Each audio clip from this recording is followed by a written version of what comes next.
Chucky returns to star in a series where he's gonna defend his friend from school bullies, and hopefully while killing lots and lots of people. That's why today on the Summarizer, Chucky Episode 1.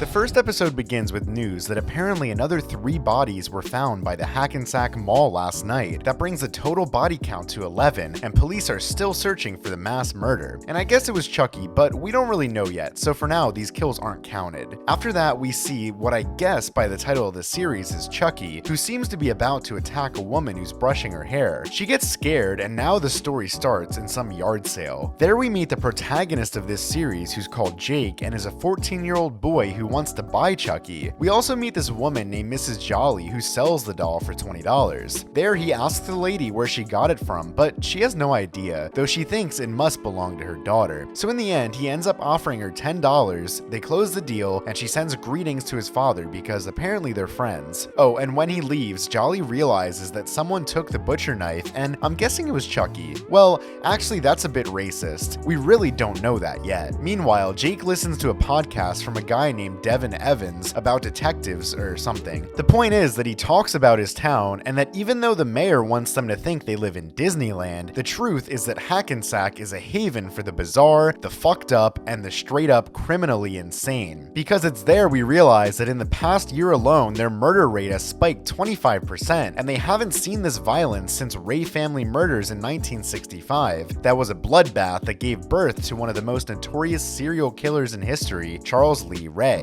who apparently was just an ordinary kid living in that town. And while later, Jake arrives home where he lives with his cat named Binksy and his father named Lucas. Anyway, for now, his father doesn't matter. What matters is that Jake has a rather strange hobby and he has a whole room full of toy baby heads. So he takes Chucky to his room, and after a little fight with the cat, Jake tries to take the head off his new doll. But it looks like he can't, and just at that moment his father appears. And when it seems that Chucky's going to attack them, the two realize that Chucky is voice activated and can talk. Hi, I'm Chucky. Meanwhile, we learn that Jake wants to use his new doll's head to complete his sculpture, but his father doesn't like him spending so much time on such things and suggests he should see friends or some girls. And on top of that, he tells him that art won't pay the bills. He tells him that he's looking more and more like his dead mother, who is also an artist. Oh, and on top of that, he tells him that he doesn't think art camp is gonna work because it's $1,000 and he doesn't have the money to pay for it. Then he has to take a pill, and on top of that, he's gonna need it today because his aunt, uncle, and cousin are coming to his house for dinner. And now he finally leaves the doll in the room, and at night, Lucas's successful brother Logan, his wife Bree, and their son Junior arrive for dinner. During dinner, Logan asks his cousin about business, but apparently Lucas is drowning. So he offers him a little business because Bree put a dent in his Lexus, but apparently he's not very interested and spends his time drinking whiskey. Because it looks like the relationship with his brother is not really that good, and on top of that, his son Junior is kind of a dick, and at one point he tells Jake that he can join the Scouts because now they accept gays. And I don't know why they talk all dinner about Jake being gay until Lucas breaks a glass and tells them to leave him alone since he's only 14. Later, Bree goes upstairs to the bathroom, but at that point she goes into the bedroom to look at the sculptures. But then something strange happens because she calls someone to ask for something. But at that moment, she starts to hear noises in the closet, and when she opens the door, finds Chucky, who luckily is quiet and doesn't do anything to her. Finally, Bree tells that person that she needs to see him and that she'll talk to him tomorrow. And finally, the 3 of them leave, and it's clear that Jake doesn't like them very much. Later, our protagonist goes to feed the cat, but it doesn't show up, and just at that moment he starts to hear noises because his father went crazy and broke the whole sculpture made with the heads of the babies. And finally he tells him to stop fucking around with all this doll stuff. So Jake grabs Chucky only to realize that what is next to him is a piece of his cat, and even though Jake isn't sure, that was the first kill of the series. The next day the room is a mess, and Jake realizes that Chucky is worth $1,500 on the internet, so he takes him even though everyone on the bus is bullying him. Well, everyone except the guy from the podcast who spends his time reading crime magazines. He still doesn't mind because he's friends of his stupid cousin. At school, Jake is walking around with the doll, which is pretty weird and explains a bit of the bullying, when we meet this guy who at first seems to be his friend and to whom he offers to sell him the doll, but in reality he only talks to him to meet his cousin. Anyway, Junior already has a girlfriend, and if you thought he was stupid, it's because you didn't meet Lexi, the most annoying character of the whole series. Oh, you're selling your stuff now, Jake? My parents will sue the school. Enjoying the show? On top of that, Lexi also is bullying our protagonist because when she finds out that Jake wants to sell the doll, she tells him that she didn't know he was so messed up and offers him some charity. Later in a biology class, they have to dissect a frog, but Jake doesn't like blood and doesn't want to cut it. Anyway, it's not a problem because when blood starts to come out and he gets scared, Chucky takes the opportunity to kill the frog. And if we count the cat, I guess we should also count the frog. This is not the worst thing that happens to him in that class though, because at one point Lexi keeps bullying him and creates a GoFundMe for people to donate to Jake because he's poor. And then they continue to bully him, they throw him to the floor, and Jake ends up giving the doll to his teacher so she can take care of it until he can sell it, because it seems that it doesn't fit in his locker. After that, the teacher tells Lexi to take the site down, but she doesn't listen and she goes to find another teacher to report her to detention. But just at that moment, she leaves her with the hero of the series. Meanwhile, during lunch, Jake sits with Devin, tells him that tomorrow he'll be in the talent show and invites him to go. Oh, and then he asks him if he wants to be on his podcast because he's interested in doing a whole series on bullying. Since in that school, there are a lot of bullies like Lexi, Oliver, and his cousin Junior. But since Devin thinks Junior's a good person, Jake ends up pissed off and leaves. At this point, Chucky gets off the table and starts laughing. He stands next to the door, and even though we're all waiting for him to kill Lexi, the teachers come in, and she ends up leaving, telling them that she's going to take down the page. But when she hears Chucky, she gets scared, drops her phone, and I don't know why, but she left it there and told the teachers to look for it. And now they finally leave Chucky locked up. At night, Jake posts the doll on the internet and someone calls him. This guy asks him about the condition of the doll, if his name is Chucky, and at the end, he tells him to be very careful. Oh, and he also asks him if he checked his batteries. But at that moment, I don't know what happens and the call cuts off. So Jake starts looking for news on the internet, and apparently many people who had the doll were found dead. The next day, Jake starts talking to his father, and he tells him that he found the doll in the bathroom, and even though Jake is kinda surprised, he checks if it has batteries and realizes that it doesn't. And instead of doing something a little smarter, like setting it on fire, selling it, or mailing it to China, he just throws it in the garbage can outside his door. Later, he goes to the talent show where his friend Devin plays the piano. Anyway, Devin's show doesn't matter. The one that really matters is Lexi's, which I don't know what it's about, but basically she keeps bullying our protagonist, until our hero appears to put the little bitch in her place. Lexi, why don't you pick on someone your own size? And there Jake realizes that the person who's talking is none other than the great Chucky. He takes him to the stage, and pretending to be a ventriloquist, Chucky starts talking. There he says that his name is Chucky and that he's Jake's friend till the end. But the important part happens when he pulls out Lexi's phone and starts telling her secrets, like that she has a lot of pictures of her boyfriend Junior, but also of Oliver, and a bit about her search history. She's into Pokemon porn.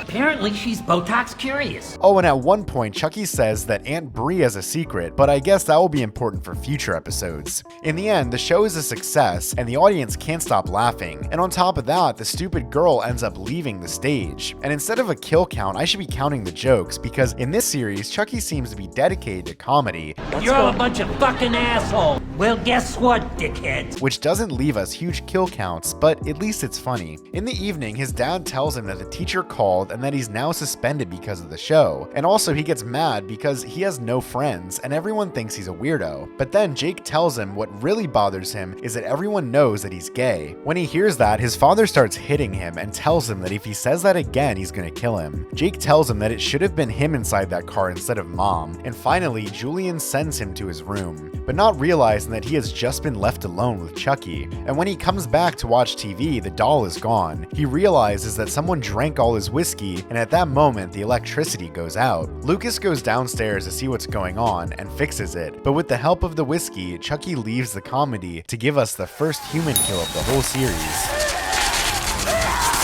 And I've never seen this before, but the doll throws up his feet and so he ends up electrocuted. At that moment, Jake appears, but it looks like it's too late and his father dies. Later, the police arrive, and I don't know why, but Chucky is also on a chair as if he were a person. There he's met by Detective Evans, who is Devin's mother, and Detective Peyton, who is not the father of anyone he knows. There they tell him that his uncle is coming and that he's gonna spend the night with him. But before he leaves, they ask him some questions and tell him that last night was a break-in at the school. No real harm done though, but the funny thing is the only missing was the doll, and as they saw him today with Chucky at the talent show, they start to suspect him. Jake lies to them anyway, and instead of telling them that the doll is alive, he says that he did it because he needed to practice for the talent show. And now finally Logan arrives. They see the corpse of his brother who has something strange in his eye, and finally Jake takes the doll. Anyway, the cops determine it as a death by misadventure for now, and Jake goes to live in his uncle's little house. There, he's received by his aunt. She welcomes him to the house and shows him his new room, telling him not to feel alone. But before leaving, she asks him what he meant at the show when he said he knew she had a secret. But he tells her that he was just trying to be funny and nothing more, and that it didn't mean anything, but apparently his aunt is hiding something. And finally, she closes the door and he starts talking to Chucky. He tells him to speak, but Chucky doesn't say anything. But at one point, he wakes up and starts talking to him. There, Jake tells him that he killed his father, but he says that they did it together and that he knew what he was gonna do, because he got what he deserved for being an asshole. Finally, Jake realizes that he's really Charles Lee Ray, but his friends call him Chucky. And now he pulls out a knife and wants to talk about something important. Let's talk about that bitch, Lexi. And now they show us the opening clip, which was actually Charles as a boy in 1965 with his mother. And so ends the first episode. Previously in Chucky, Jake bought the doll, his cousin Junior kept bullying him because he's gay, at school Lexi also bullied him, in the talent show he was also bullied, and even at home his father beat him up. Until finally, Chucky appears in his life and solves all those problems, talks about a secret of his aunt, kills his father, claims to be Charles Lee Ray, and now he only has to solve the problem with the brat girl. That's why today on the Summarizer, Chucky Episode 2. This episode begins with another flashback to 1965 when Charles Lee Ray is with a bunch of candy on Halloween night, but the candy doesn't matter. What matters is that at one moment he grabs an apple with a razor blade inside, and although he's afraid at first, he bites it and keeps smiling when his blood comes out. Back to the present, it's October 31st, which means it's Halloween, a night when in most cities kids dress up in costumes and happily go out for candy. But here in Hackensack, Halloween also means bloodshed and butchery, because violence in that city has always spiked on Halloween, maybe because they celebrate all day long there. Plus this year, Halloween just happens to fall on a full moon, another sign of doom and destruction, so they must be on the lookout. Back to Jake's life, now he lives with his aunt and uncle who has a super expensive car, and they always say it's a Lexus, so I guess the brand must have paid something. Anyway, on the trip we find out that his father is forcing Junior to take vitamins because in a few days there are some regional competitions coming up, and it's one of the most important races of his life. After a while, the two cousins enter the school. Well, actually at first only Junior enters because Jake is a little weird and stays talking for a while with his new adoptive parents. There his uncle gives him some money for lunch, and finally he decides to go in. But there everyone is talking about his father's death and what he did at the talent show with his doll. Anyway, the important thing is that Oliver shows up and now apparently is a good person, so he tells him that he didn't miss much while he was away, and finally he says he just wanted to express his condolences and apologize for every time he ever gave him shit. Oh, and on top of that, what it seems like he can't be a nicer guy, he tells him that he's having a Halloween party tonight and invites him to go. The only problem is that Jake doesn't have a costume, so his new friends tell him to go with Chucky. After that, we go with stupid Lexi and her dumb boyfriend, who are worried about what Jake said about his mother's secret, but they also are happy because apparently the teachers won't let Jake keep bringing Chucky to school because of all that stuff that happened that time at the talent show. After that, they talk about the costume party that night, and although Junior wants to know, his girlfriend doesn't want to tell him about the costume she chose because it's a surprise. Meanwhile, Jake crosses paths with his friend Devin, who says sorry for his father's death and also tells him that he was thinking about him. But really, he was only thinking about him because his father also died when he was a kid, and that caused his family to distance, and now he barely talks to his mother. The point is that he would have never gotten over it without his friends, so he asks if he's going to the party tonight and if he's gonna bring Chucky. Yes, because apparently everyone cares too much about a doll they think is just average. And speaking of Chucky, our hero is resting in Jake's new room, where the lady who cleans the house is working. But I'm not sure why, Chucky starts laughing and breaks a vase, so the woman has to clean it without realizing it was the doll. And on top of that, the lady sees that Chucky has a drop of blood on his face, so she cleans him up, and now Chucky is clean to kill. But when she goes down to the kitchen, she realizes that a lot of knives are missing, and on top of that, it seems that something is following her. All the knives were in the dishwasher though, so that's okay. Well, actually, they may need a new wash. After that, Jake and his cousin return to their house, and in the background, Chucky appears going upstairs. The two of them start talking in the kitchen, but not realizing that the housekeeper is dead next to them. Anyway, Junior is still being a jerk. He tells him that he doesn't need him offering popsicles in his house, and it seems like he's kinda jealous. I don't know. Anyway, that doesn't matter because Jake sees the dead housekeeper and they decide to call the police. A while later, they take the body. There appears Detective Evans telling them that it's a common death, that something similar had already happened in Vancouver last year, and they think it was just a slip. But the other detective, Sean, says that instead of a slip, it could have also been a push. And there he starts to suspect Jake because he was involved in the last 2 deaths caused by accidents in the town. But still, everyone knows from the security cameras that no one entered the house before the boys came home from school, so it doesn't make much sense what the other detective says. So finally, the police ask them if Junior or Jake could have some kind of problem with Annie, but they tell her that Jake barely knew her and Junior couldn't have done anything to her either because she raised him from a very young age and was practically like his mother. A while later, he goes back to his room and Jake talks to Chucky about what happened, but he swears to him that he didn't do it. Swear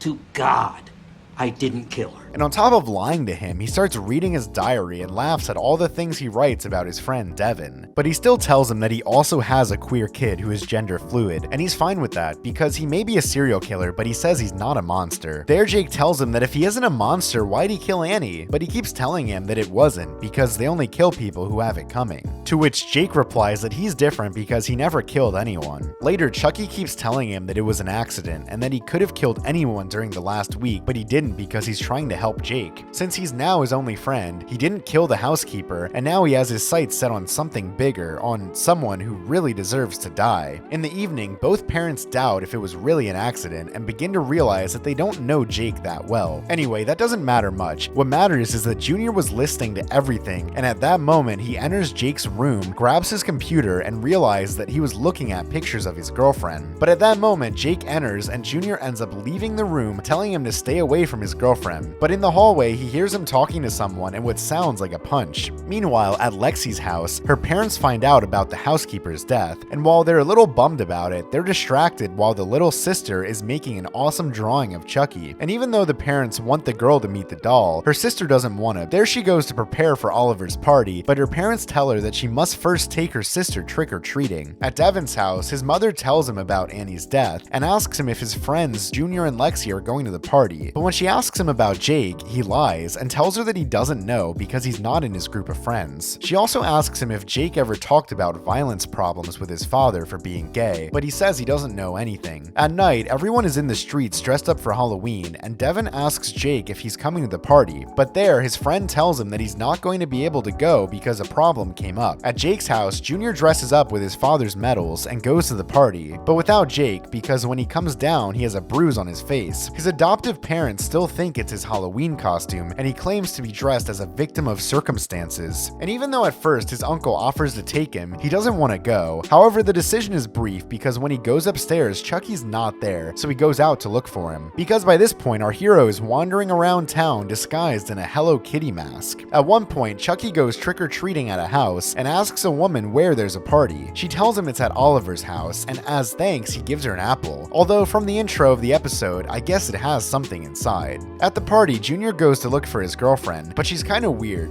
Anyway, the stupid girl's always kinda weird, and the only important thing is that Junior tells her to watch out for Jake because he's a little strange too. But they both say they're just scared of the doll, and they end up kissing. Jake arrives at the party, but no one cares, and everyone asks him about his doll. There he runs into Devin and tells him that he needs to find Lexi to make sure she's okay. And at one point, they ask Oliver if he saw her, and he says yes, but when they enter the room, they are left locked in the dark for 7 minutes. Meanwhile, Chucky is playing with Lexi's sister, who we learn here is named Caroline. Apparently they are super friends. Chucky tells her that she has the potential to kill, and that if she wanted to, she could kill her sister. But she remembers that her mother always tells her that you don't do those things. And after playing with Chucky for a while, Chucky asks her about her sister, and she tells him that she must be kissing her boyfriend somewhere. Later in the room, we see that Chucky is under the bed. He tries to stab her a couple of times, but misses, and Junior starts hearing strange noises. But just then, a girl comes in, and they end up leaving the room. room. While the two friends were in the other room, Devin asks him what's wrong with him, and he says that if he tells him the truth, he won't believe him. But just then, he thinks there's Chucky and ends up looking like he's kind of crazy. After that, they let them leave, and Jake goes to look for Lexi. And please pay attention to the costume that motherfucker chose. And I'll give you a couple of seconds to try to guess it, but I'm sure you're not gonna think she can be that much of a bitch.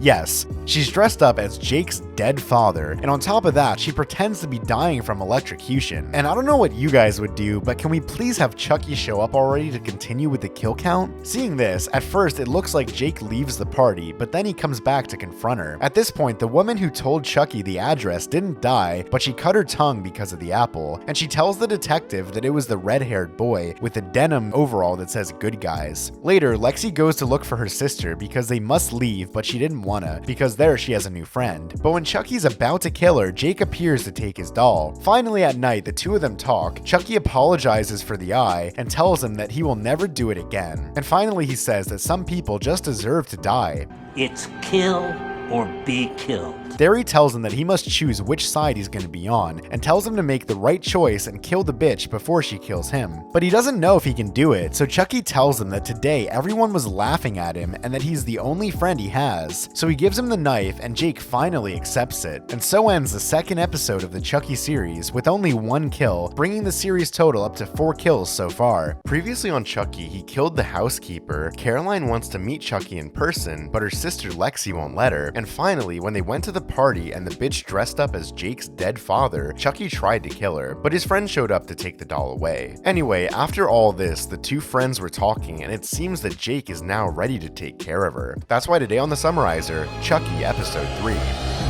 After the previous episode, Chucky and Jake stayed talking about how to kill Lexi. There, Chucky asks him if he's more of a stabbing kind of guy or strangulation, but after that, he tells him that he doesn't know if he can do it, because he really does hate Lexi, but he doesn't know if he's a killer. So then Chucky tells him we're all killers if you push him far enough, and Lexi pushed him right over the edge. After that, he asks Chucky how he ended up being like that. There, he tells him that it was a standard voodoo soul transfer, and his big innovation was using the doll. But he was referring to how he became a killer, so he's gonna tell him the story of his first time. In a flashback to his birthday when he, as Charles, was a kid, he tells him all the steps to becoming a killer. The step 1 is picking your prey, and it may be someone you just want to shut the fuck up. And in his case, I guess he picked an annoying girl who wanted a piece of cake on her birthday. But for now, they don't show us any more of that, because after the birthday party, we hear on the radio about someone finding 2 other corpses, but we still don't know who killed them, so I won't count them.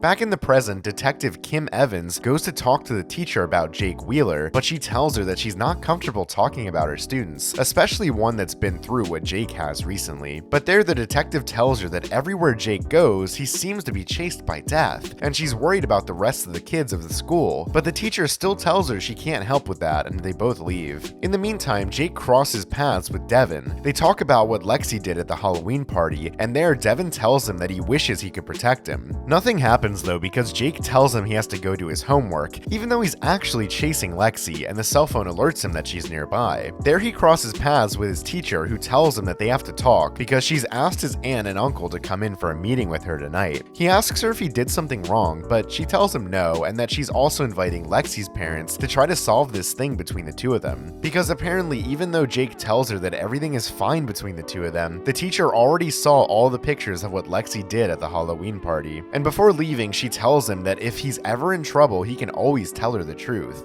After that, Jake goes to look for Lexi, and meanwhile, Chucky tells us the secrets to become a killer. The second thing you have to do is really get to know your victim, what they like, where they go, but eventually, you gotta get your victim alone. So he chases her as she goes running to find the moment when the two of them are alone. Jake starts running after her with the knife in his hand, and at one point she stops. At that moment, Jake is going to kill her, but when he's about to do it, he realizes that it was actually Junior with his girlfriend's phone. So he doesn't kill him, but Junior's kind of blind and doesn't see the knife, so he just tells him he's a weirdo and keeps running. After that, Junior goes to Lexi, gives back her phone, and they talk about what she did at the Halloween party. He tells her that she went too far this time when she dressed up like Jake's dead dad that is also his uncle. So he says she needs to apologize to Jake, even though she doesn't wanna. After that, Caroline is kinda weird and starts screaming in the middle of the house, and even though her parents give her a lot of toys to calm her down, she says she just wants her her friend Chucky. Meanwhile, Jake is testing weapons to kill Lexi when suddenly the bitch shows up. At first, he tells her that her boyfriend isn't in the house, but there she says she's there to talk to him. So she apologizes for the whole dead dad Halloween costume thing, and she explains that sometimes when she's upset, she hurts people, and says that she's really sorry to hurt his feelings. But after that, and when it seemed that she wasn't so stupid, she tells him that now that she apologized, she needs a favor from him, and that favor is to give Chucky to play with her sister Caroline. But in the end, Jake tells her that he can't give it to her, and she leaves. After that, Chucky is pissed that Jake had the chance to murder her in the garage and he didn't. But there he tells him that after Dad and Annie, he can't kill her in his own garage because it's too risky.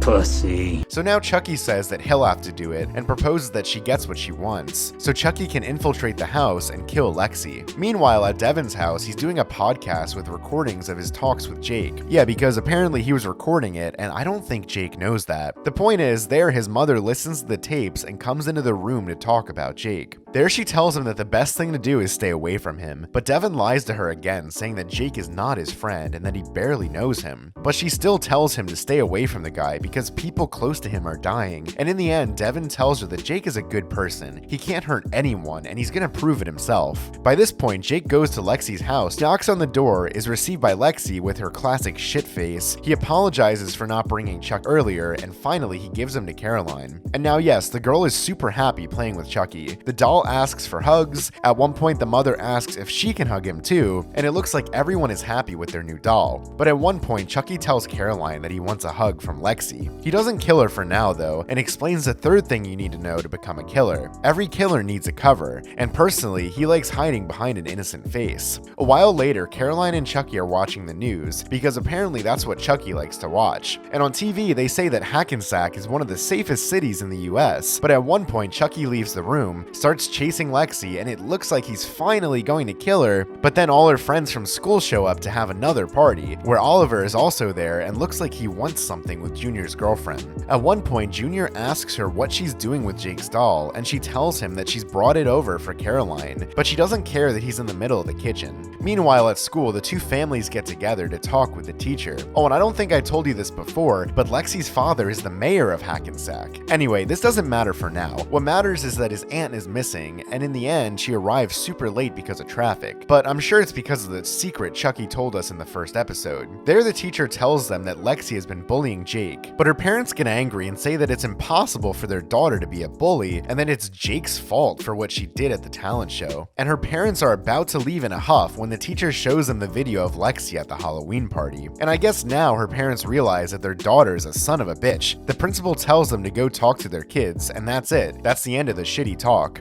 Meanwhile, Jake goes to his parents' grave, and there he tells his mother that even though she always said things were gonna get better, they're getting worse and worse. And then he apologizes to her for not being the person she wanted him to be, because while all this is going on, at Lexi's house, Caroline is about to go to sleep, but before that, she asks her sister to sing her a song. You want this money, then you gotta be a bad bitch. She sings to her for a while, they go to sleep, and there Chucky tells her friend what he's gonna do that very night. Hey kid, I'm gonna go kill your sister. Wanna come? There she tells him no because she's sleepy and he can't go out, so he rips up the sheets and now he's gonna kill Lexi. Meanwhile, everyone is having a party. There, Oliver and Lexi get too close, but then nothing happens and Junior starts dancing with his girlfriend. But at one point, Lexi goes to the kitchen and there he appears. Well, no, it was the little sister telling her that Chucky disappeared, and that's why she can't sleep. And then before that, he told her that he was gonna kill her. But Lexi doesn't give much importance to what her sister said, and goes to bed with her. Now in a flashback, we return to Charles, where in the radio they say that another body was found today, bringing the body count to 19. But I think those are not Chucky's kills, and besides, they're not even on screen, so they're not counted in this kill count. At one point, Charles starts to hear noises. He goes downstairs to see what's going on, and there he finds the serial killer killing his father. But now we return to the present where Lexi's looking for the doll and where Charles, now inside Chucky's body, is chasing her. Until finally at one point, he kills Lexi. Shit, my bad.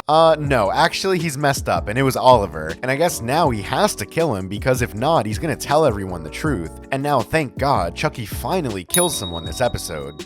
Back to the flashback, Charles sees his father being killed, and he tells him to run. The kill count is only Chucky's though, so this death isn't counted either. Okay. After that, Lexi sees that her sister's already asleep and goes back to the party. Well, actually, she goes back to her room to smoke. Yeah, because even though she's 14 years old, she kinda smokes a lot. The point is that there, she sees Chucky's feet behind the curtain, but actually there's no one, and they're just the sneakers of our hero. Because at that moment, he attacks her from behind, and there's a fight between Chucky and the little bitch.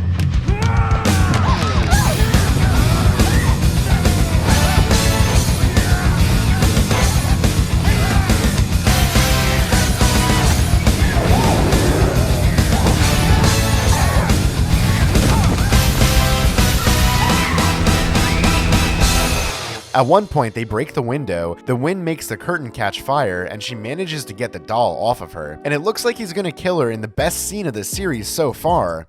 This is for Jake. You fucking little... And on top of that, the whole house starts to catch fire, but no one notices because of the music. And it's not clear if Lexi was already killed, although I don't think so, because the season has a lot of episodes left, and if they kill 2 characters in each one, we'll run out of them.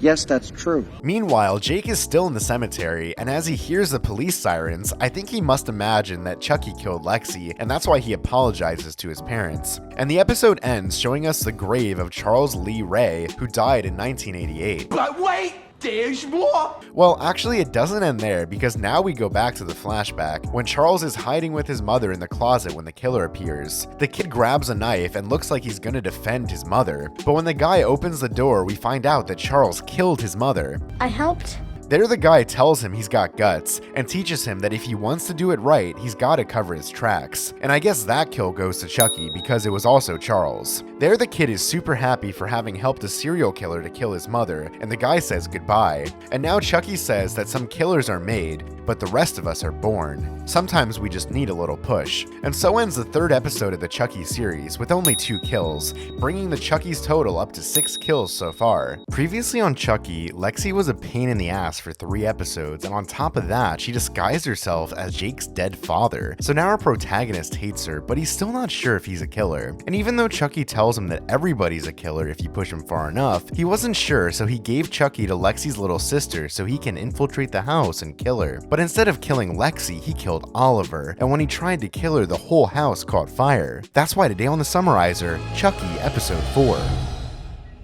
After the fire at Lexi's house, Jake goes to the hospital where all the families of his schoolmates are. At one point, we see Oliver's parents who find out about their son's death, Junior and Devin who are alive, and finally we see Lexi, who we're not quite sure how, but apparently survived Chucky's attack and is now recovering in the hospital. There she tells Jake that this doll tried to kill her, and there she realizes that the doll was also the one who killed his father. So Jake starts to tell her the whole truth, that in reality in the talent show, the one who was talking was Chucky, and now they both want to find the doll to stop him from killing people. But then Lexi gets mad because he told Chucky to kill her, and even though he knew it was a killer doll, he gave it to her little sister and put it in the house. Yeah, on top of that, she gets mad and says this iconic Chucky quote.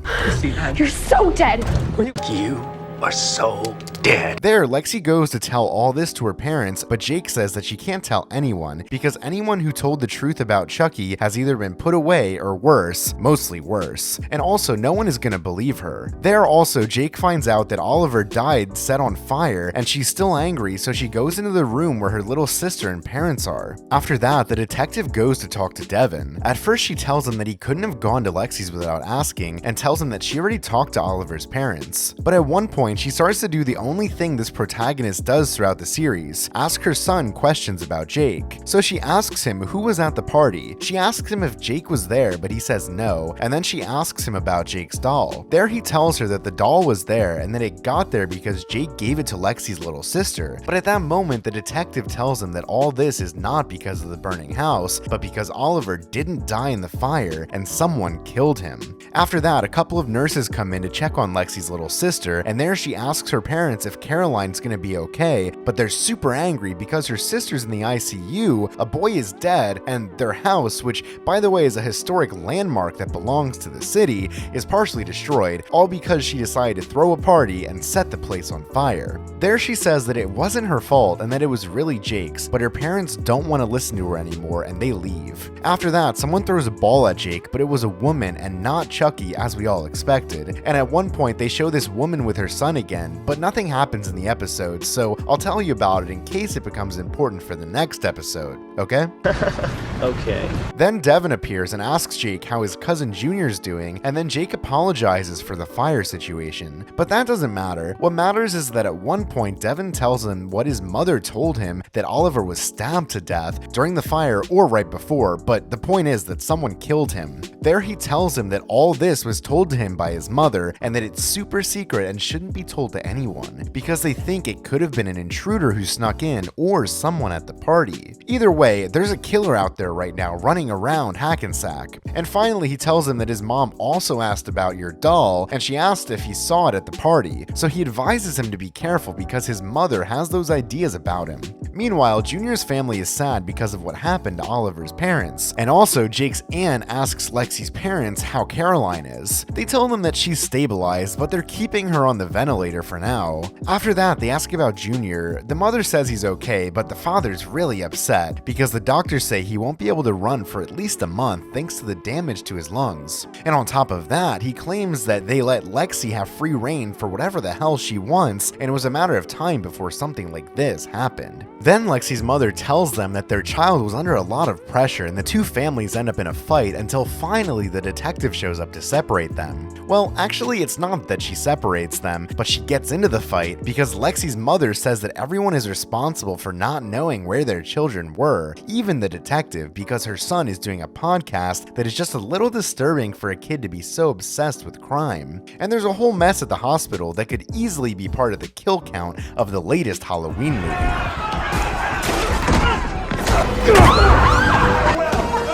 Everybody shut up! Arrest him! There, the detective separates them and tells them the truth about Oliver's death. She tells him that the medical examiner has determined the cause of death for Oliver Hayden was severe blood loss as a result of multiple stab wounds, and so his death has been ruled a homicide. So she tells him that she's going to have to ask their kids a couple of questions, and they all just leave. Meanwhile, Lexi goes to talk to Jake to see what they're going to do to find the doll, and then Jake suggests that they go back to the last place where they saw him alive, and therefore go back to her house to see if he's still there. So the two of them sneak into the house without being seen by the police. In the meantime, they tell Junior they will have to do a bronchoscopy with a camera to see how his lungs are or something like that, and there his father asks him if he really loves cross country or he only does it for his father. But he still tells him that he really loves the sport, and the talk ends there, because his dad is thrilled and the doctors go in to do the procedure. But after they give him anesthetics, Junior seems to see Chucky. Meanwhile, Devin starts looking for information about Chucky, and there he starts reading about Charles while we are shown a flashback of 1972. Apparently, after the brutal murder of his parents at the hands of an unknown assailant, Charles Lee Ray was placed in a boys' home in South Jersey. There he read books to the kids, and apparently he was very good at dealing with them. But one day he has an argument with the guy who cleaned the place. And according to the story, Charles Lee Ray spent a few relatively quiet years in the boys' home until another violent incident changed the trajectory of his life. Because there we are shown that while playing with the kids, he shows them the guy who was cleaning the place dead. And that kill is counted because it's a kill of Charles, who's the same person as Chucky. Oh, and besides killing him, he cut off his arm and put a hook on it so he can be Captain Hook and the kids can play with him. Or something like that, because the kids don't really like the game, and two of the three kids run away, but one of them stays to see the corpse, and there Charles says the phrase he was told when he was a kid. You got guts, kid.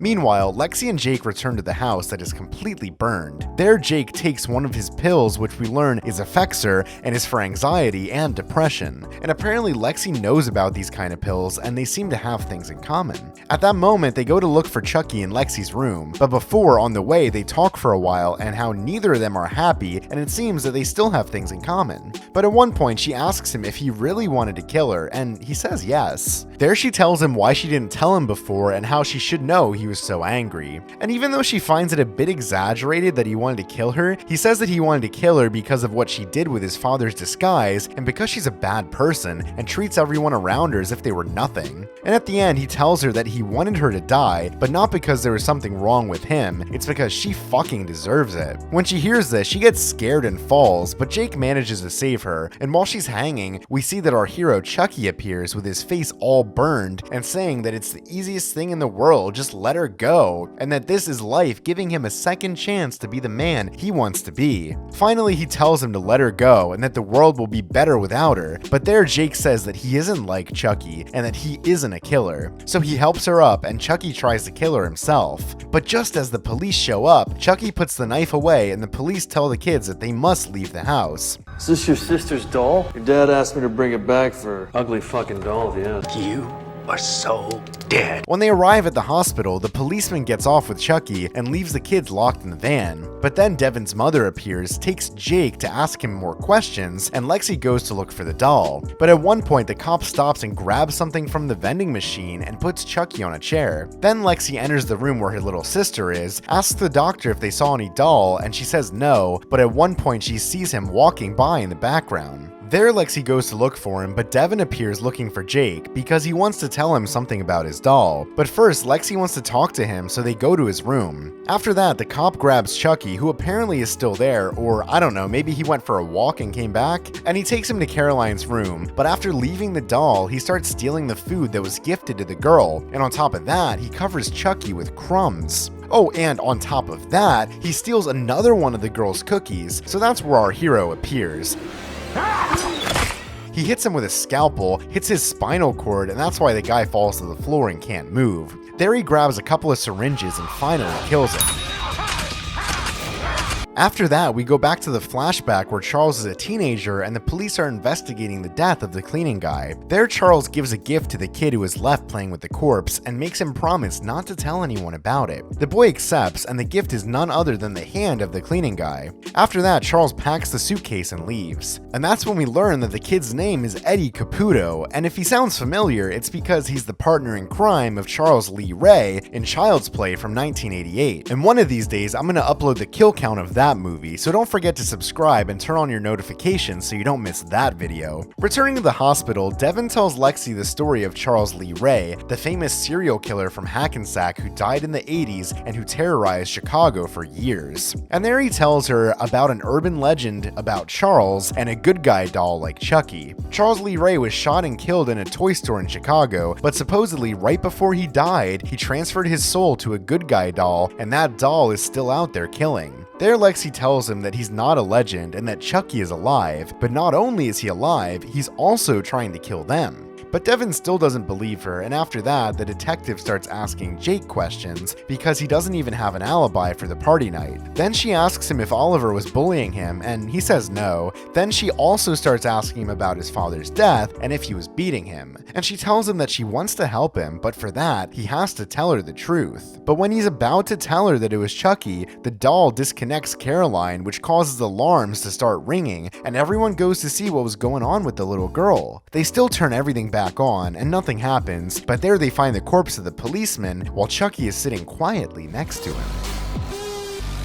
And so ends the 4th episode of the Chucky series, with only 2 kills, bringing Chucky's total up to 8 kills so far. In previous episodes, Lexi realized that Chucky's alive and wants to kill her. She tried to tell her parents, but Jake told her that no one would believe that. Her sister's in an ICU, Oliver died, and her house caught on fire. On top of that, all the parents are fighting because they think their kids are responsible for all of that happened. And Devin found out that Oliver was stabbed to death. Oh, and Devin's mother started to suspect Chucky. Chucky killed the stupid cop, and finally Lexi told Devin that Chucky's alive and wants to kill her. However, Devin doesn't believe her and ends up finding out the whole truth when he sees Chucky next to the corpse of the cop giving his middle finger. So now our 3 protagonists are gonna try to stop the doll who's possessed as fuck. That's why today on the Summarizer, Chucky Episode 5. The episode begins with a flashback to a nightclub where Charles Lee Ray seems to be watching a couple a little too loving to be in a public place. But at one point she starts to get a little aggressive, he doesn't like it and ends up leaving. And that's when Charles takes the opportunity to approach her and offer her a cigarette. At that moment they start talking, she tells him that she's looking for something specific but that all men are the same. And then Charles Lee Ray tells her that he's not like anybody else. Back to the present now, we see Caroline in the hospital because apparently she's out of the ICU. The problem is that as soon as she wakes up, she starts asking for Chucky, and although at first her father doesn't want to give him to her, she starts screaming and her father gives her the doll. Though apparently she doesn't like Chucky's new style very much. So her father ends up throwing the burned doll in the garbage, and for some reason that I didn't quite understand, Chucky's laughing at having fallen into a container full of used syringes. After that, her mother and sister go to visit her, but when Lexi asks her sister about Chucky, she tells her that she hates the doll now because he's so mean. And when Lexi asks where the doll is now, her father tells her that he threw him in the garbage. So now, Lexi, Devin, and Jake go to look for him. When they get there, they start hearing noises but can't find him anywhere. And now Jake has the terrible idea to start looking inside the trash full of syringes. That's a shitty plan. Which makes no sense because there's no way the doll is there. They could catch any disease, and if Chucky were there, there's no way they could find him. But anyway, this whole scene makes absolutely no sense because instead of looking for him, Jake starts hitting bags with a stick, Lexi and Devin do absolutely nothing, and then there's a scene that makes even less sense because Jake falls and Devin helps him up. And just for that, they look at each other like if Devin saved his life? That doesn't even make sense. I don't know, that scene completely sucks, but it doesn't matter because the next day they all go back to school and the biology teacher has a talk with them. There she tells them that a few days ago they were in shock, but that's normal. They might feel pain and guilt, but that's still normal. Those feelings are expected and everyone will heal at their own speed, and if they need anyone to talk to, they should know that her doors always open up to them. And she gives them a motivational talk until at one point someone knocks on the door and it's Devin's mother who goes to talk to the teacher. There are three protagonists start talking about where Chucky might be. At first Lexi wonders how he can move so fast if he's just a damn doll, and then they wonder if maybe he's left Hackensack. But there, Devin tells them that the psycho's back in his hometown on a mission, and so he must still be there. Oh, and by the way, Junior doesn't understand shit about why his girlfriend's now hanging out with Devin and Jake. He clearly realizes that they're talking about something weird, and when he goes over to talk to them, they decide not to tell Junior about it. So they don't pay any attention to what he says, and Junior still doesn't know what's going on. After class, Devin and Jake talk about Oliver's death, and Jake feels bad because he thinks it's his fault. And the reality is that it's totally his fault because he brought the possessed doll into the house. But this doesn't matter because Devin doesn't tell him it's his fault, and he does a weird thing where Devin tells him to close his eyes and think about everything he's feeling deep in his gut. And there he tells him that he's running in place, the world is crashing down because of something he did, and he can't run to fix it. And there Devin holds his hand, and Jake makes those weird faces he's been making since the first episode. Meanwhile, Lexi's family returns home, and her mother says that Marta's is gonna make that dumb camera ready again in time for the New Year's Eve ball, and it's gonna cost them nothing because she says it's gonna be on the good people of Hackensack. And even though he thinks people are gonna be messing up to pay with the taxes of her house, she says that they'll be happy to help restore order and grateful for the sense of security. You are a smelly pirate hooker. And finally says that the town hall that night will be the perfect way to convince them. There Lexi says that she means to lie to them and also says that she has to leave, but her mother tells her that she's grounded. Later her father tells Caroline that from now on she will sleep on the couch because her room caught fire, but she wants to sleep in her bed. So then her father shows her a present he bought, which is actually another doll like Chucky, but it seems that it's not possessed, and instead of Chucky his name is Tommy.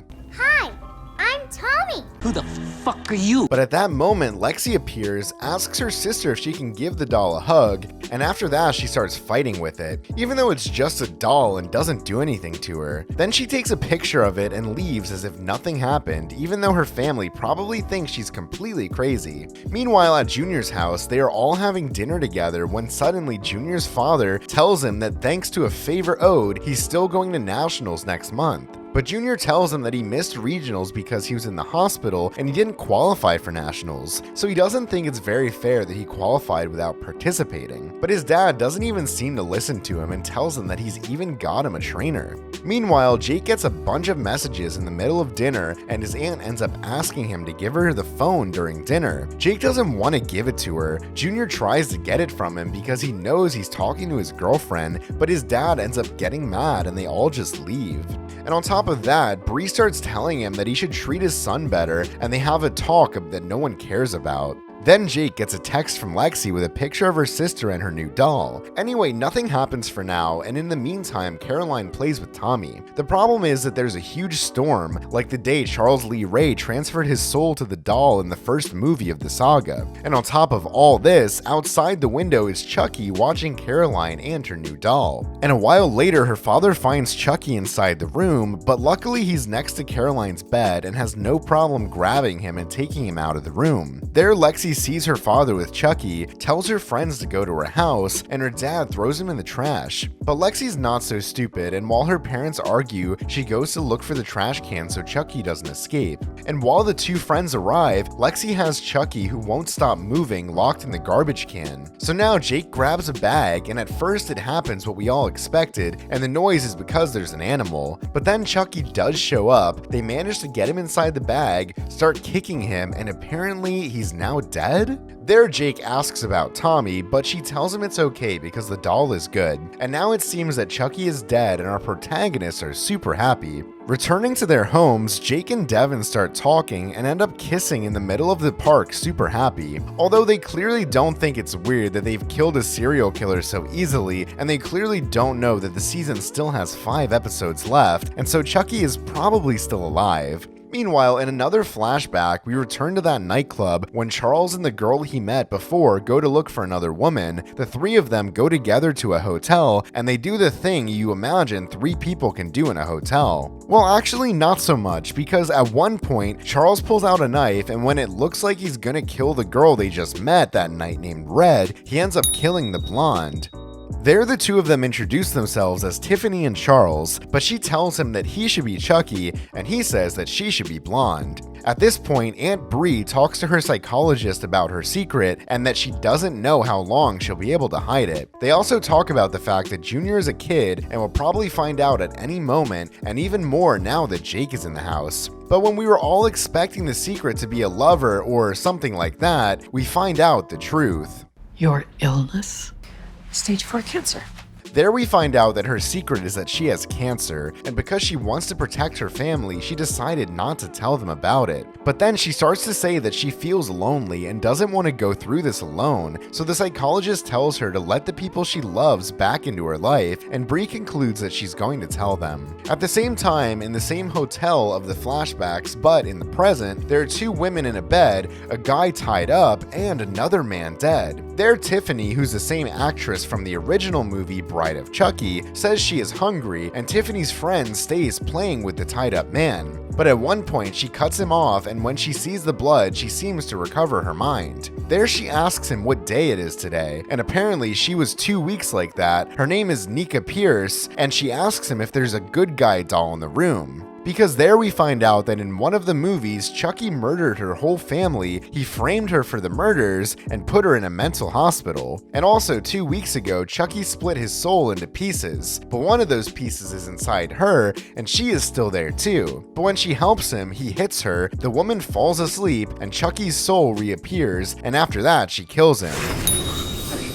So that counts as another kill of Chucky, or of Chucky's soul, which would be the same thing. Oh, and we also learn that the guy who is dead on the floor was also killed by Chucky in the body of Nika Pierce, so it also counts in the kill count. And I don't count the kills of the previous movies because later I'm gonna make a kill count of each movie of the saga. Meanwhile, at night, it's the town hall. Caroline tells her father that Tommy escaped and that she wants him back, but he still doesn't give it much importance because there we see that Jake tells Lexi that they should tell Junior the whole truth because he's angry and doesn't understand why the fuck he talks so much with his girlfriend. And then Lexi tells him everything pretty well summarized. Jake's doll Chucky was alive, and he killed his dad, and he killed Oliver, and now he's dead, so everyone can stop worrying about it. Anyway, Junior doesn't believe her and he leaves. Meanwhile, the town hall's a mess. She says that Hackensack is one of the safest cities in America, and all the people complain about it. After that, the detective shows up, says a few words about the investigation, but before she goes on, Principal McVeigh is gonna say a few words.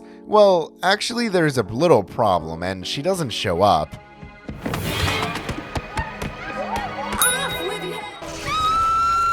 There we see Chucky in the background, and there we learn that stormy night he went into Caroline's room, and looking like a tuna melt, no one was gonna love him looking like that. So he did another voodoo spell to transfer his soul to this new doll, and without much effort he moved on to the new body. Hi, I'm Tommy. Wanna play?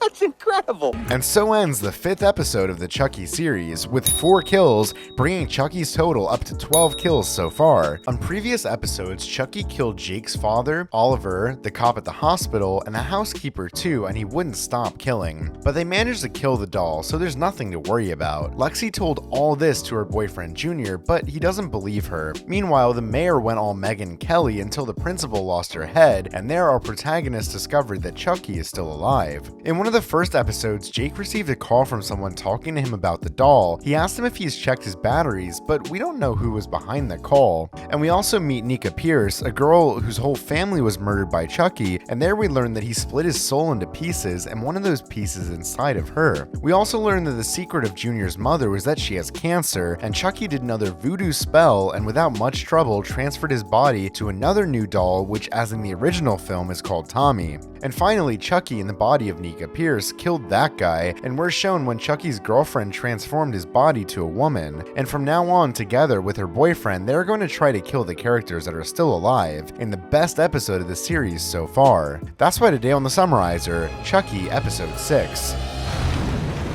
The episode opens in Charleston, South Carolina, with a man and a woman with guns who knock on the door of the Morrison residence and claim to be from the US Census. And they ask if they have a few minutes because they want to make sure everyone is counted. The guy lets them into the house and they tell the family they're going to ask them some questions for the census. At first they ask how many people are in the house, ages, but the questions get weird when they ask about any recent property damage. The family says no, but at one point the guy asks about any fires or major injuries or freak accidents, even though the family answers no to everything. But the census gets weirder and weirder when the guy asks if there are any new dolls in the house, and to answer that, the girl goes to get her dolls and starts introducing them. Then they ask her if those are all of them, but she says she forgot Charlie. So she goes to look for him, and when she brings him, it's a good guy doll named Charlie, but the doll is alive and had the soul of Chucky inside, so the two guys end up killing him. And when we wonder who is that guy, Who the fuck are you? Fuck you, Andy! Andy! Hello, Andy. Did you miss me, Andy? we realize it's Andy himself and his sister Kyle from the first movie, who, when they leave in the car, wonder what if the family talks, but since no one will believe them, they don't care much and leave. Later they say that the girl is going to be a little traumatized, but they say that at least she will be alive, like they did when they were kids and fought Chucky throughout the saga. At one point she asks him why he didn't tell her that he was keeping a living Chucky head locked in a safe and why he kept him alive for 4 years. And he tells her that it's something he picked up in military school and that it's how he gets to know his enemies. There he tells her that he learned that he screams the loudest at fire, and at one point she tells him that only one doll is missing. But at that moment he starts telling her that Chucky broke his soul into pieces, but the last piece didn't go into a doll, and when she asks him where it went, he tells her the following. Let's just say that murder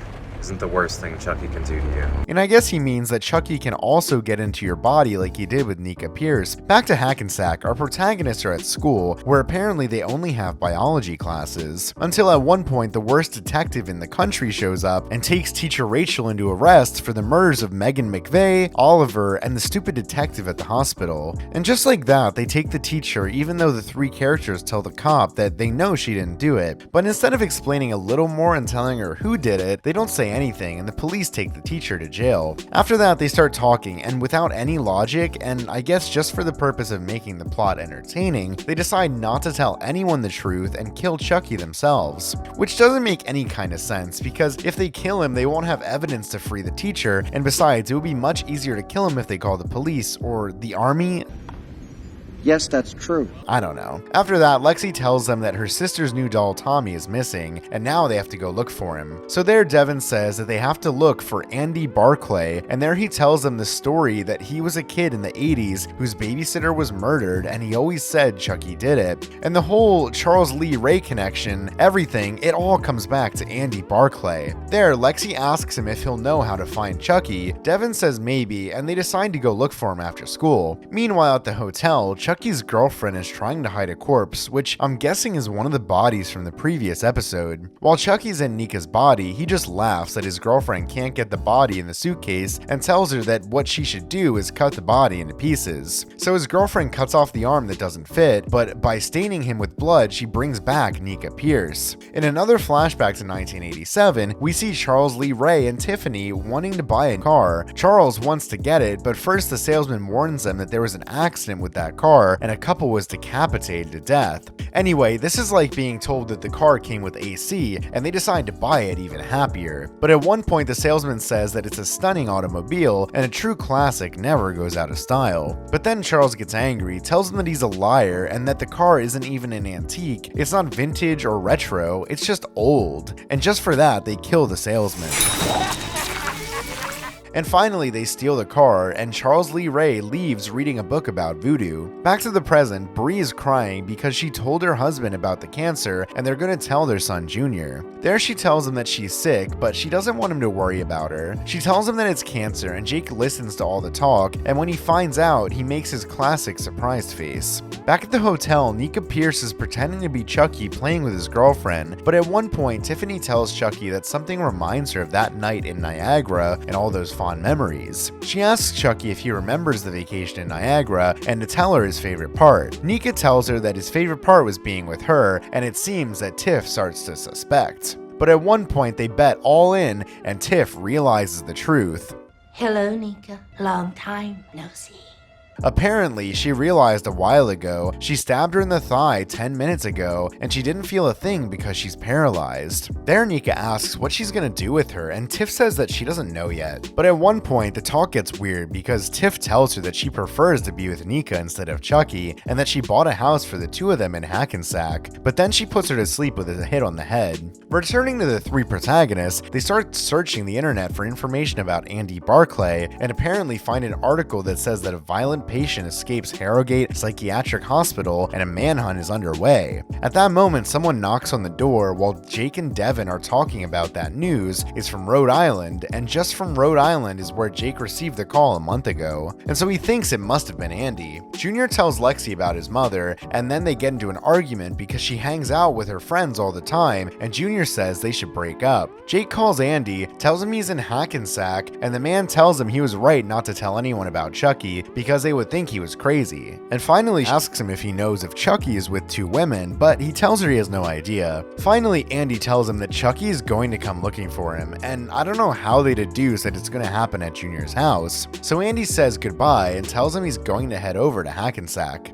Meanwhile, Tiff goes to her new house, and there she tells the saleswoman that her fiance lived in that house when he was a kid. And that sounds strange to the woman because the house has been empty since the murders. Anyway, the saleswoman doesn't care much, leaves her a box of mail, and gets the hell out of there as fast as she can. Then Tiff gets Nika out of the trunk, takes her into the house, and leaves her tied up in the living room. Meanwhile, the teacher's in jail, and even though she wants her lawyer to come, the detective starts to read her something. There she tells her that she was the last person to see Principal McVeigh alive, and she was next in line for her job. They found her fingerprints everywhere in the office and the crime scene. And there she answers what anyone would say to the idiot detective. Of course, my fingerprints are everywhere. I work at the school. Then she tells her that she knows she has a criminal past and leaves. For God's sake, she's the worst detective ever. She's a disaster. Well, never mind. We continue. The next day, Junior accompanies his mother to the psychologist. Junior asks her if they talk about him there, and nothing happens. This whole part is kind of boring, and the only interesting thing is that it looks like Chucky's under the car. Bree tells her psychologist that she told the truth to her family, but she also made another decision and says that she's refusing treatment. The psychologist tells her that depression is normal, but Bree tells her that she wants to make the most of the time she has left with her family. But when she goes to tell Logan that she's gonna leave treatment, she regrets it and doesn't send the message. But when she's looking out the window, Chucky appears, and please watch this.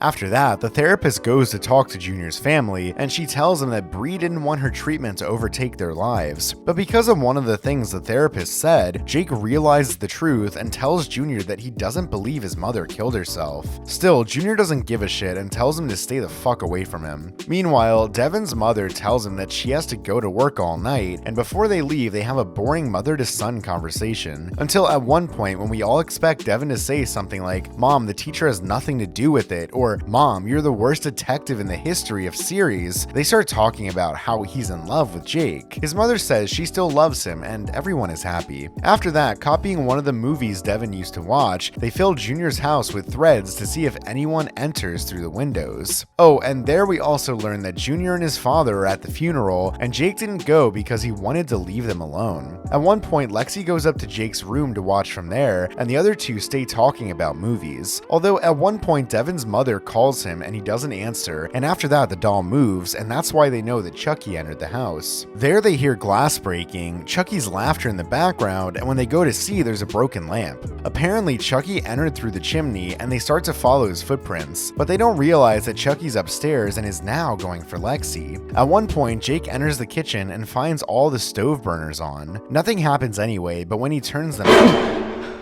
Oh shit! Well, actually it was Devin. They realize that Chucky's messing with them, the power goes out in the house, and Chucky enters Lexi's room. Got you now, bitch.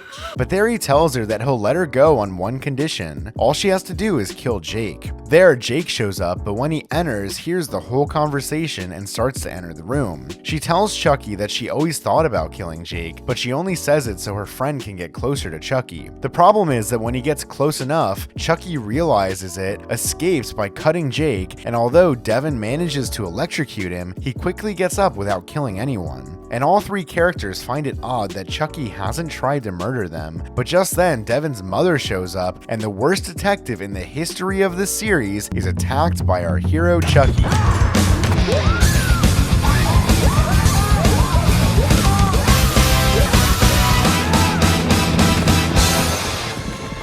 And so ends the 6th episode of the Chucky series, with 3 kills bringing Chucky's total up to 15 kills so far. In previous episodes, Junior's mother told them that she has cancer, but this didn't matter much because the next episode, Chucky threw her out of the window in the same style as in the first movie of the saga. On the other hand, the worst detective in history arrested the teacher because there were prints of her in the school, the kids talked to Andy, and Tiff moved with Nika to her new house. Finally, Chucky found the kids, but instead of attacking them, he did an act of heroism for the country and killed the worst detective ever. And I don't know how our protagonists are going to explain that a doll killed both women. That's why today on the Summarizer, Chucky Episode 7. The episode starts at Bree's funeral, which is at Junior's house, so I imagine they quickly removed the corpse of the detective who died in the previous episode and set everything up for the funeral. I don't know, but the point is that Jake, his uncle Logan, and Junior are super sad, but there's also Lexi's family who go to pay their condolences to the family. There, Lexi's parents tell Logan that whatever they need, they'll be there to help them. And nothing happens until Lexi goes to talk to Jake, and there they also meet Devin. They say that they are sorry for the death of his mother, and there he tells them that he's going to stay with his aunt. At that moment, Jake tells him that later they can go together and see what they're gonna do next. But there, Lexi says she can't because she's grounded, and Devin tells them that the night before, someone called her mother on the phone, told her that he was in trouble and that he was in the house. And the one who called her was none other than Chucky. And even though they don't understand why, they realize that he wanted Devin to see his mother die, just like he did with Junior and Jake. After that, they wonder why Chucky's killing their parents, but they don't know, and Devin says that for now, the best thing to do is split up and just survive Chucky. But at that moment, Junior appears, upset with Jake because all the people who are close to him are dying, and there he punches Jake in the face and his father takes them away. At one point during the funeral, Tiffany arrives, says hello to Logan, tells him that she's so sorry for his loss, and before leaving, she kisses him? What? Well, I don't know, but after that she leaves, and now we're shown another flashback to Chicago in 1988, with Charles Lee Ray and Tiffany as Young moving to another house. There, Charles tells her he's hungry, they order a pizza, and I guess they didn't pay the delivery guy. Back to the present, Andy and his stepsister are traveling to Hackensack. At one point in the trip, Andy wants to drive, but she won't let him because he's supposedly a really bad driver. And I don't know if that's a reference to other movies, I really don't remember. But if any of you remember, comment it below, and by the way, subscribe and turn on notifications so you don't miss the last episode next week, okay?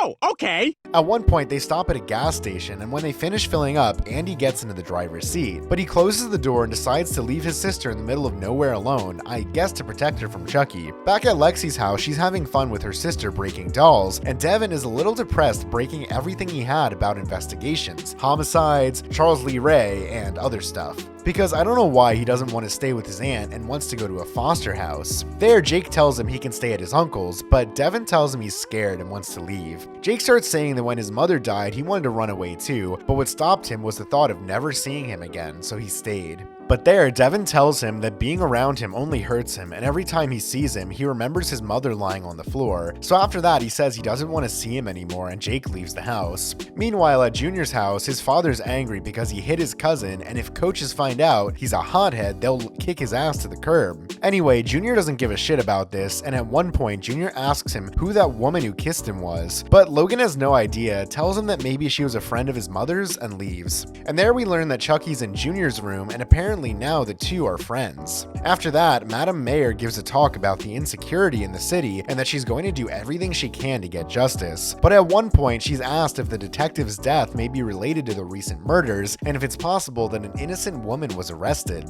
But there, she gives a shitty talk saying they need to focus on the future and healing the Hackensack community. And what better way to do it than with a big event? So she says they're going to do a charity matinee of the Universal classic Frankenstein that will take place tomorrow as planned. A fun-filled afternoon of G-rated horror for the whole family, the proceeds of which will go directly to Better Days children's hospitals all over the country. And as an added treat, a very special celebrity guest will be joining them that day to host an auction prior to the screening. And after all this, the reporters, instead of asking something about the murders, I don't know why, they ask Caroline if she wants to be a mayor like her mother when she grows up. And I don't even know why she answers that Chucky told her to murder her mother. So that ends the conversation. There, Lexi asks her what exactly Chucky told her, and the girl says that he told her to kill everyone, her father, her mother, and her sister. Later, Logan arrives home drunk, and apparently Chucky and Junior are now friends. Junior tells Chucky that his mother said his father was always trying to be his best, but then Chucky tells him that his father's an asshole. Junior says that he already knows that, but it's too late, and Chucky tells him that it's never too late and that his father may be dead too. There they go into a conversation, and Junior's angry because his father kissed another woman at his mother's funeral. Chucky wants to convince him to murder his father, and in the process his ex-girlfriend and his cousin, because they all deserve to die, and everything was fine before Jake shows up. There, Junior tells him he doesn't know if he can do it, but Chucky convinces him by saying he must prove he's better than his cousin.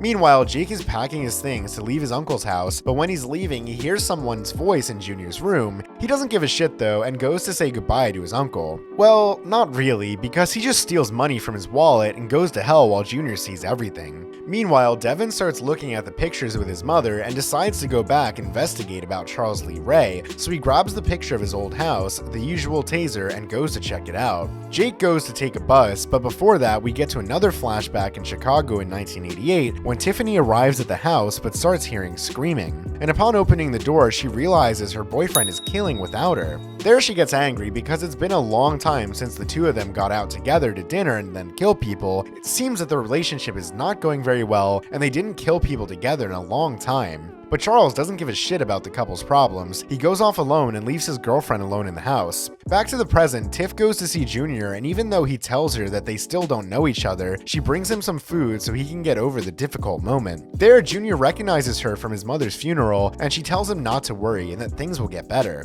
After that, she asks about Jake, but Junior doesn't answer and is still interested in knowing what happened between her and his father. And when he asks her again where she knows his father from, she acts surprised and tells him that she thought Logan had already told him. So she tells him not to tell anyone that they saw each other and leaves without Junior understanding anything. Meanwhile, Devin goes to investigate Charles's old house. When he arrives at the house, he turns on a flashlight and decides to investigate through a window. And here you can tell that he's the son of the worst detective in history, because listen to the noise he makes to enter the house.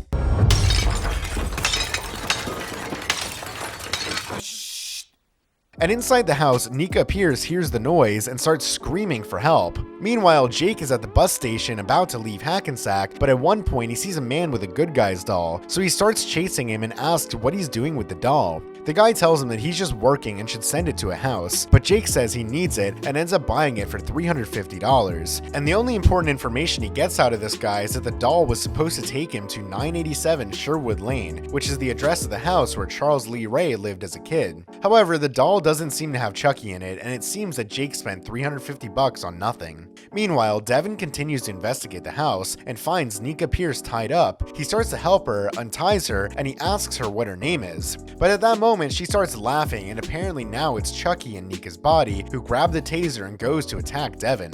At this point, Jake decides to come back and brings the doll he bought to Lexi. And even though she's worried, he tells her that the doll is not possessed as fuck. There, Lexi tells him that leaving alone was selfish and that he shouldn't abandon his real family, which is her and Devin. After that, Jake tells her that they were sending the doll to the address I already mentioned, and when they go to look for Devin, they find out from a snap that he's not at home, but went out to walk or something. But at one point, they start looking on the internet, and there, Lexi realizes that that address is the former home of Charles Lee Ray, and Jake also realizes that Devin is at that same address, and apparently he's tied up in a place full of dolls just like Chucky. Meanwhile, at Junior's house, Logan, super drunk, enters his room and starts talking to him. But Chucky won't stop talking and starts saying that his wife killed herself because of him, because he cheated on her with the girl at the funeral. And though Logan doesn't quite understand why the doll is talking, he tells his son that he'd never done something like that to his wife. But at one point, they have a fight and Logan hits the wall, and after he gets up, he tells his son that his mother didn't kill herself because he cheated on her, she killed herself because she's a quitter just like him. And then Junior gets even angrier and starts to hit him with the doll.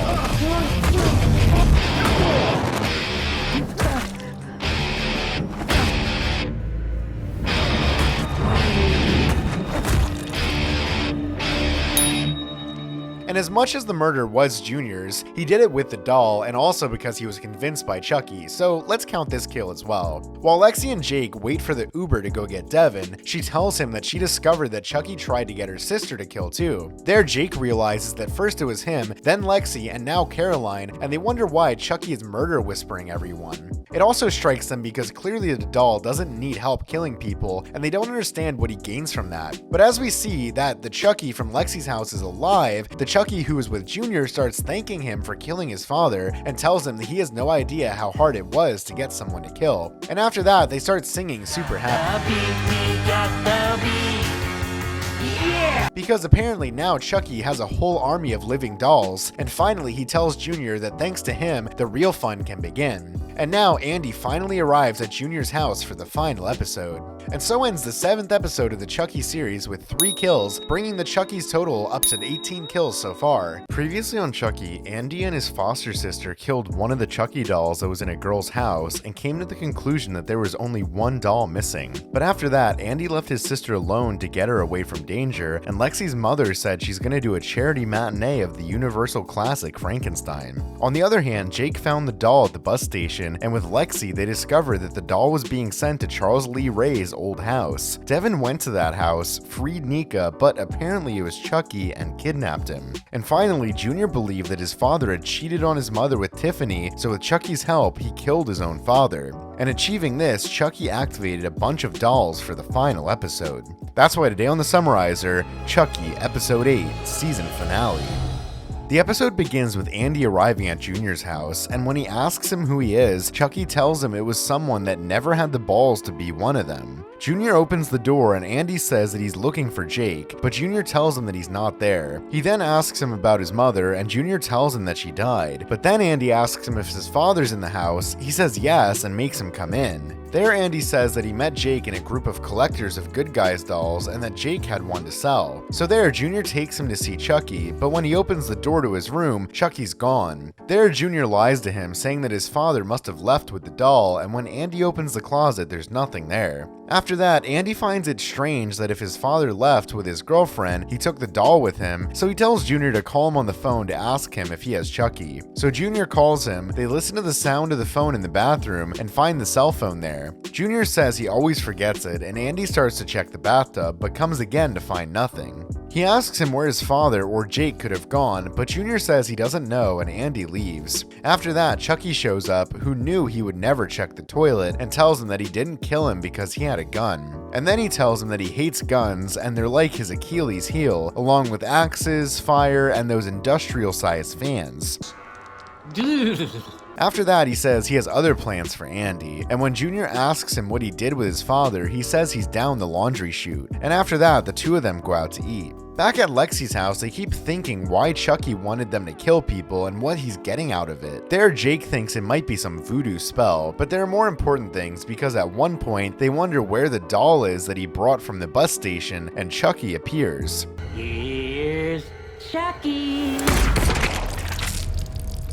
But just at that moment, Kyle, Andy's stepsister, appears and tells them that they must kill all the Chuckies that are around. But then Jake tells her that they must find Devin first, who's in Chucky's old house. She tells him that they will need Andy's help for that, and they wait for him. Lexi doesn't understand how Chucky can splinter himself into other dolls, and Kyle explains to her that it works only with good guy dolls, and it has to be an identical vessel, except for Nika, and there she tells them that she was the poor girl at the asylum and Chucky possessed her too. And finally, she explains that if Chucky can corrupt an innocent, if he can get just one kid to kill someone, he can make an entire army. There she asks the kids if any of them have killed anyone lately, and they say no. But at that point, the kids start to fall asleep because Kyle puts something in their coffee, and she says that Andy would kill her if she let anything happen to them, and that it's all she could think of to keep them safe. Finally, she promises to do everything she can to save their friend, and they fall asleep. Back at Chucky's house, Tiff arrives, and there's Nika who asks him please not to hurt her. But then Nika kicks her, and apparently it was always Chucky. After that, they talk about all the times Chucky murdered her, and when he's about to kill her again, Tiff tells him that he can't do it because he needs her, otherwise the plan won't work. Chucky in Nika's body is gonna kill her anyway, but just then, the other Chucky appears with Junior to tell him not to do it. Thank you, Chucky. Come to Mama.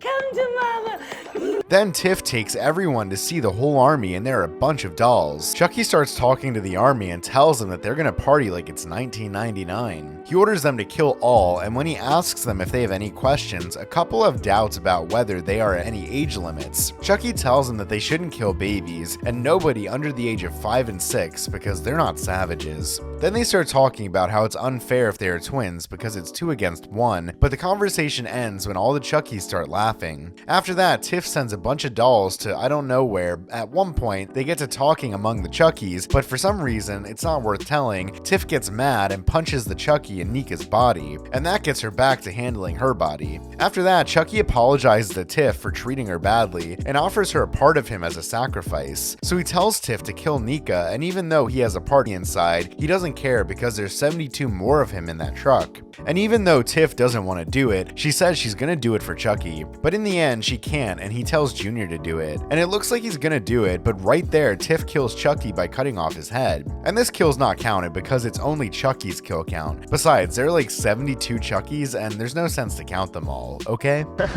Okay.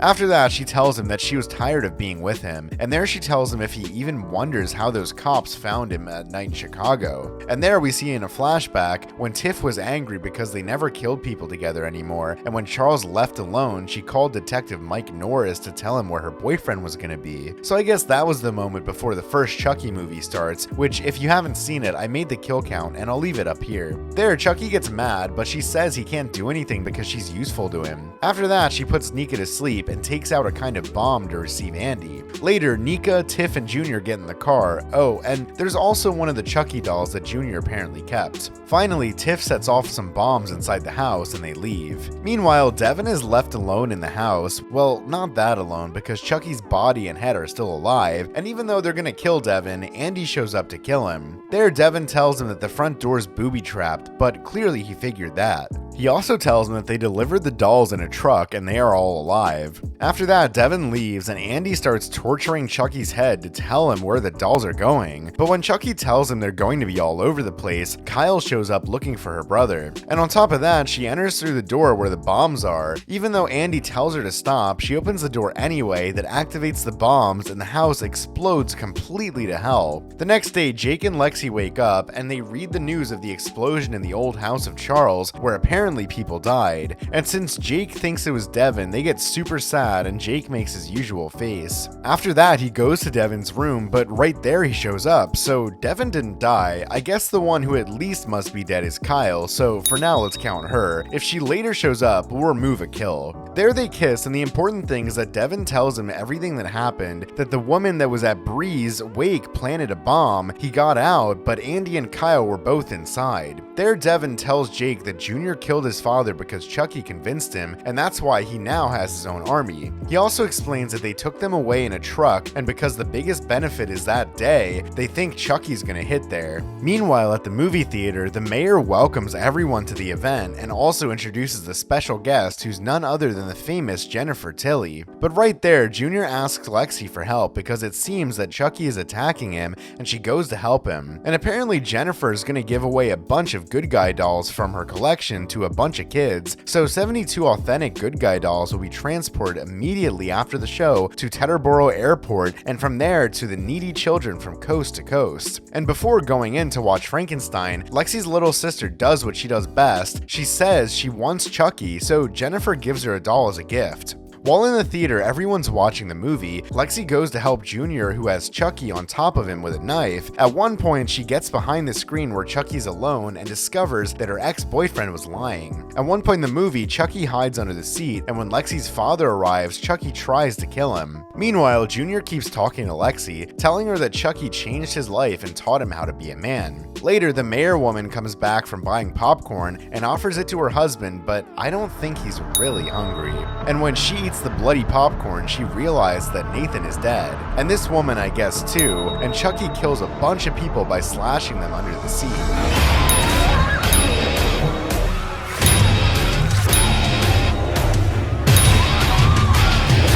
And looking at the scenes, we see that counting Lexi's father and all these people on the floor, there are 11 deaths, so this brings the total kill count to 30. While all this is happening, Junior wants Lexi to join Chucky's team, but she doesn't want to, until at one point Devin and Jake show up and take Caroline, who is still watching the movie with her dead father next to her. There Devin takes the girl, and Jake stays behind to confront Chucky. At that moment, Chucky tells him that no one's gonna remember his name, they're only gonna remember how many people Chucky killed, and that also Hackensack is going to be the first place because his army is going to expand to the whole country. But Jake tells him he's going to stop that truck, and Chucky starts chasing him around the movie theater. At one point he cuts his leg and they start fighting. Oh, and there we learn that the doll is so strong by the strength of the great almighty Damballa or something like that. Meanwhile, Lexi tries to convince Junior that he's not like Chucky, and at one point, instead of attacking his ex-girlfriend, Junior kills Chucky, but the doll stabs him with a knife, so Junior dies too.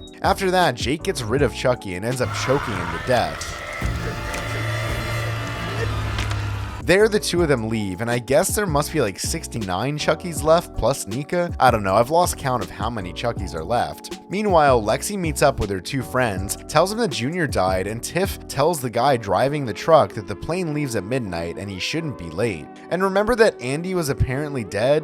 Well, he's alive! Apparently he's alive, steals the truck with the dolls, and broke Tiff's car so she can't follow him. The three friends see that Andy's alive and took the dolls, and when it looked like Andy had finally won, one of the dolls is Tiffany's and forces Andy to drive to the airport. Meanwhile, Nika's still trapped with Tiff, but now she has her asleep to make sure Chucky doesn't get to handle her body again. Oh, and in addition to putting her to sleep, she cut off her arms and legs so Chucky can't attack her. Yes, she cut off Nika's arms and legs. You are out of your goddamn mind! Finally, it seems that they released the teacher. Our three protagonists go to say goodbye to their friend Junior, and there they come to the conclusion that it was Chucky who created that hate in Junior, and that he tried to do the same with Jake, but his friends saved him. And the three friends are more united than ever to fight against Chucky in the next season, but right there appears a hand with a glove that we don't know whose it is. Oh, and before they end the show, they show us Chucky saying that he hopes we enjoyed his new show, and he starts talking about who died in the whole season. Welcome to the Kill Counts Club, Chucky. True love, BFF, and a whole bunch of dead parents. And so ends the 8th episode with 13 kills, bringing the Chucky's first season total up to 31 kills. I'll be making more of these kinds of videos, so please don't forget to subscribe and turn on notifications so you don't miss the next vids. Also comment what movies or series you'd like me to summarize, and share this video with your friends. See you later. Go to work. Okay. Bye.